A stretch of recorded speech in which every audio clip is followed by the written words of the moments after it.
What is your first impression? I'm going to show you that. The beginning of the end.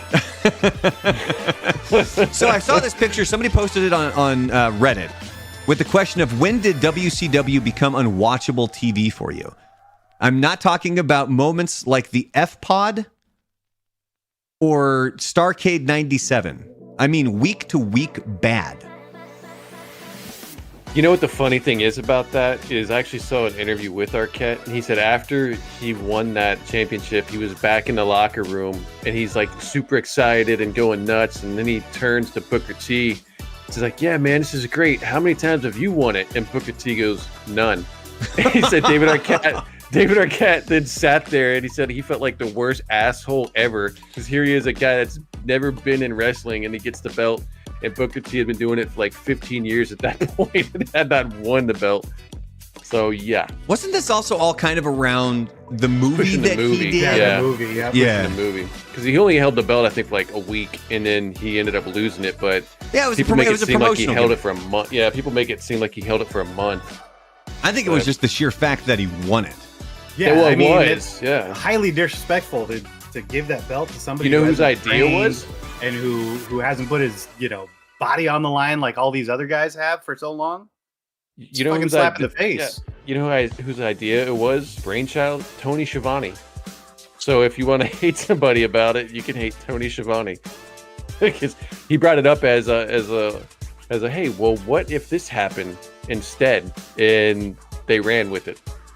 Good Lord. All right, I got another WCW picture here for you guys. You guys remember what this is?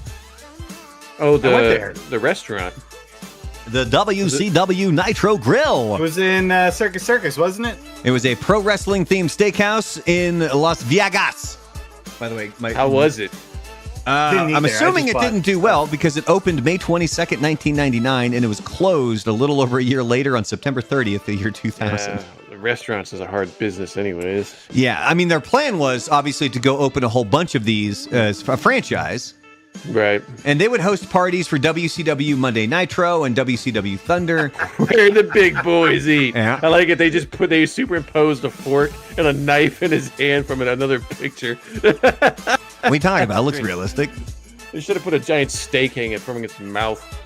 That actually would have been pretty good. So this, I think, is what the cover maybe of the or a flyer looked like, because here is the menu.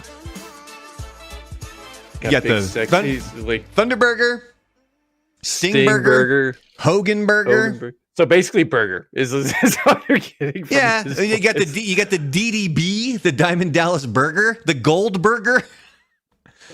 You had the Crippler Crossface Cheesesteak.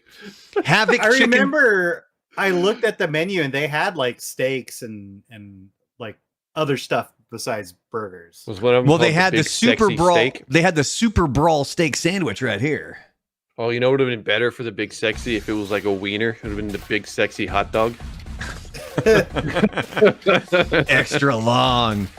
So then here they had the undercard, which would be the appetizers. You have your wrestling rings, broken fingers, Macho Man nachos, headlock hot wings, clothesline quesadillas, chokeslam cheese fries, the Gut Buster, which, by the way, is a combination of ribs, wings, fried cheese, and broken fingers. That'd be essentially kind of your sample platter.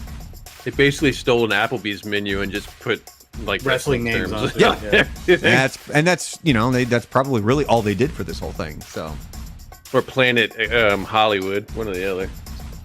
Yeah, the big thing when we went to Vegas and we went to the restaurant was the fact that they had a big old souvenir shop.